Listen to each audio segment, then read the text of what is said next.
টাক ডুমাডুম টাক ডুমাডুম টাক টাক ডুমাডুম টাক। কে মিরাজ, বাড়িতে আছিস? এই নেতাদা, কি আছে আপনি আমার বাড়িতে? এখনো তুই বসে আছিস? যার আছে কাঁচা বাড়ি হয়ে যাবে পাকা বাড়ি, এখনো তুই বসে আছিস? যা তাড়াতাড়ি ডকুমেন্টস গুলো নিয়ে আয়, তোর জন্য সরকারি নতুন ঘর এসছে। না দাদা আনছি, দাঁড়াও দাঁড়াও।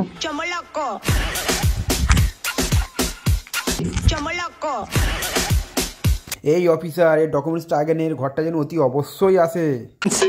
হ্যাঁ স্যার, আর কার বাড়ি যেতে হবে? দাঁড়া, চুপ কর। আমি যখন বলবো যার বাড়ি যেতে তার বাড়ি যাবি, অত হুটো পাড়ার কিছু নেই। আগে মিরাজের ঘরটা পাওয়ার ব্যবস্থা হোক, তারপর নেক্সট অন্য বাড়িতে যাব। তো তোর সাথে আমার কথা আছে। হ্যাঁ স্যার চলো। এই দেখ, তোরা আমার ভোটে জিতিয়ে নেতা বানিয়েছিস, ওই জন্য আমার কর্তব্য কি তোর এই দরমার ঘর সেটা তোদের মোটামুটি পাকা ঘর করে দেওয়ার ব্যবস্থা করবো, বুঝতে পেরেছিস? ঠিক আছে দাদা, ধন্যবাদ দাদা, ধন্যবাদ ধন্যবাদ। ঠিক আছে, ধন্যবাদ দেওয়ার দরকার নেই, বুঝতে পেরেছি। ওই অফিসারটা অনেক দূর থেকে এসছে, ওর মোটামুটি কিছু এখন খরচা পানি দিতে হবে। খরচা পানি বলতে কি, দেখ ও এক্ষুনি গিয়েছিলাম, ওকে 500 টাকা চা পানি খেয়েছে, তোর এখন 500 টাকা দিতে হবে। হ্যাঁ আমি ওটাই চা খাবি। দেখ ওরা বলিস নে, ওরা বড় বাবু, বুঝতে পেরেছে তো? ওদের চা পানি খাওয়ার জন্য টাকা দিতে হবে, তাহলে তো তোর ঘরটা পাবি, না হলে তোর ঘরটা আসবে কি করে? হ্যাঁ আমি দিতে পারবো না, ওটাই ওরাম বলিস না, দাঁড়া ওর দিতে হবে, না হলে 500 টাকা না দিলে তোর ঘর আসবে না। তুই বল, এই সামান্য তো এই দরমার ঘর আছে, এর থেকে তুই পাকা ঘর পাবি, তার জন্য তোর 500 টাকা দিতে হবে, দিলে তোরা মোড়ের ঘর পেয়ে যাবি। হ্যাঁ হ্যাঁ ঠিক আছে, হ্যাঁ না যেতে দেবো দেবো দেবো। ঠিক আছে, চুপচাপ মারো, 500 টাকা দাও মোটামুটি, তাহলে তোর ঘরটা 100% পেয়ে যাবে। ঠিক আছে না দাদা, না ঠিক আছে, যতটা পাগলা চোদা ভেবেছি ততটা পাগলা চোদা নয়, ঠিক আছে? বুঝতে পেরেছিস তো? ঠিক আছে অফিসার, চলো একটা ছবি তুলে নাও, নেওয়ার পর চলো যাওয়া যাক। তুমি ওই ঘরের পাশে দাও, তোমার একটা ছবি তুলে নিচ্ছি। আচ্ছা ধরুন এটা।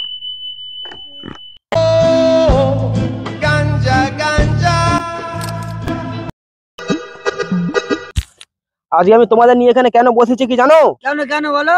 তোমাদের ঘরের লিস্টে নাম চলে এসছে, 1,80,000 টাকা করে তোমরা পাবে, বুঝতে পেরেছো? হ্যাঁ নেতাদা জিন্দাবাদ, নেতাদা জিন্দাবাদ। দাদা থামেন এক মিনিট। কেন, তোর আবার কি হলো? দাদা এপাড়া সবচেয়ে গরিব লোক আমি, আর ওই কালু সর্দার দুতলা বাড়ি আছে, ওর লিস্টে নাম এলো, আমার লিস্টে নাম এলো না কেন? এপাড়া সবচেয়ে গরিব লোক তো আমি। তুই কোন পার্টি করিস? আমি তো গায়াঘর পার্টি করি। তুই যদি চুল্লু করে পার্টি করিস তারপর তো ঘর আসবে তোর। তুই গায়া করে পার্টি ছেড়ে চুল্লু করে পার্টি কর, তারপর তোর ঘর আসবে। আমি তো গায়াঘর পার্টি করি, গায়াঘরের পার্টির লোকেরাই তো বললো তোর সবচেয়ে আগে ঘর আসবে, কিন্তু এখনো আমার সবচেয়ে আগে ঘর আসলো না। ওদের চলে এলো, আমার এখন এলো না কেন? ঠিক আছে, তাহলে তুই গাঁয়া করে পাড়ির লোকেদের কাছে ঘর চাই, আমার কাছে ঘর চাই দিয়েছে কেন? যা এখান থেকে যা, আমার কাছে কি দরকার, যা যা।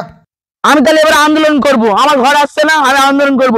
ডিএন ক্লাব জিন্দাবাদ, ডিএন ক্লাব জিন্দাবাদ, ডিএন ক্লাব জিন্দাবাদ, ডিএন ক্লাব জিন্দাবাদ। কয়টা মাগলা চোদা পাগলা চোদা চলে আসে, কথার মাঝখানে কথা বলতে আসে, তা বাদ দাও, এগুলো সব ছাড়ো। যেটা তোমাদের বলছিলাম, কি বলছিলাম তাহলে, তোদের ঘরের জন্য 1,80,000 টাকা করে এসছে, তোর আমার 80,000 টাকা মিষ্টি খেতে দিবি, আর তোর 1,00,000 টাকা নিয়ে ঘর বেঁধে দিবি। 80,000 টাকা মিষ্টি খাওয়ার জন্য টাকা দেবো তোমাকে?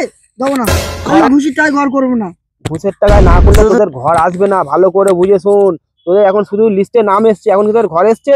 না আমরা ঘুষির টাকায় ঘর করবো না। 800 টাকা ঘুষ? ওটা ঘুষ নয়, ওটা আমার মিষ্টি খাওয়ার জন্য চাইছি না বলছি। না 800 টাকা আমি দেবো না বাবা, 80,000 টাকা দিতে হবে, আমি দেবো না, আমি ঘুষ টাকায় ঘর করবো না। ঠিক আছে, ওরা বলিস না, ওটা দিতে হয়, মনে দিতে হয়। এখন তোদের সবাই লিস্টে নাম এসছে, তোর কি ঘর কি এসছে? এক্ষুনি যদি মনে করতে তোদের ঘরই আসবি নি, বুঝতে পেরেছিস? তোদের ঘরই আসবে না, ওইটা মিষ্টি খাওয়ার জন্য দিতে হয়। ঠিক আছে ছেড়ে দে। 80,000 টাকা ওটা দিতে হবে বাবু, ওটা দিতে হয়।